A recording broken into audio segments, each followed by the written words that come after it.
frères dans le Christ, bonjour et bienvenue à sa méditation en ce lundi de la 24e semaine. Pour comprendre le texte de l'évangile de Luc au chapitre 8 que nous lisons aujourd'hui, il faut se référer à la dernière phrase et aussi au texte qui vient avant qu'on a lu la semaine dernière. La dernière phrase dit en fait, faites attention à la manière dont vous écoutez. Nous avons lu il y a quelques jours le texte qui précède tout de suite, c'est le texte de la parabole de la semence qui est jetée dans la terre, et de la terre, surtout de la terre.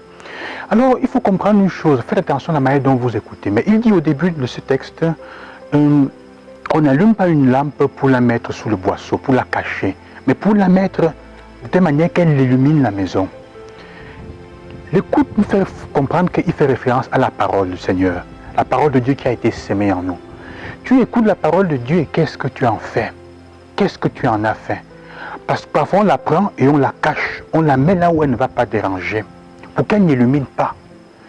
Le texte finit par dire, dans tous les cas, tout ce qui est caché va être révélé à la lumière. Parfois la parole que nous écoutons, si elle entre dans notre vie, elle va mettre tout à jour.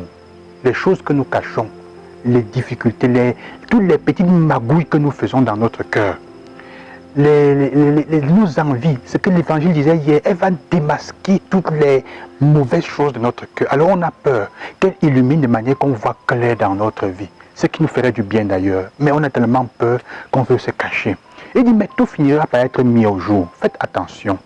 Et alors quand tout sera mis au jour, si tu n'as pas bien entendu, ce que tu pensais posséder même va t'être enlevé. Tu n'auras plus rien dans ce que tu as. C'est pour ça qu'il dit en effet,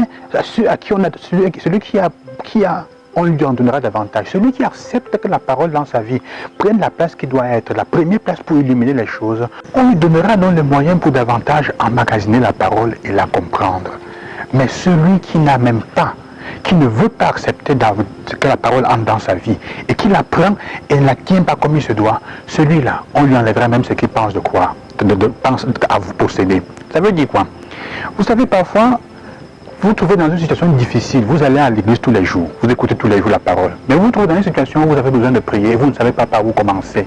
Parce que même ce que vous pensez avoir vous a été enlevé par différentes choses, différents événements de la vie. Le diable qui vient, les animaux, ceux qui vous gouvernez et qui viennent vous enlever la possibilité que vous fassiez les comptes avec la parole de Dieu dans votre vie. Je voulais terminer ceci en racontant cette histoire. C'est un homme masqué qui entre dans une église pendant que le prêtre est en train de célébrer avec un fusil et il prend en otage quelqu'un et il dit que tous ceux qui sont chrétiens se mettent devant. Il y a un petit groupe qui vient devant. Tous ceux qui ne sont pas chrétiens, mettez-vous dehors.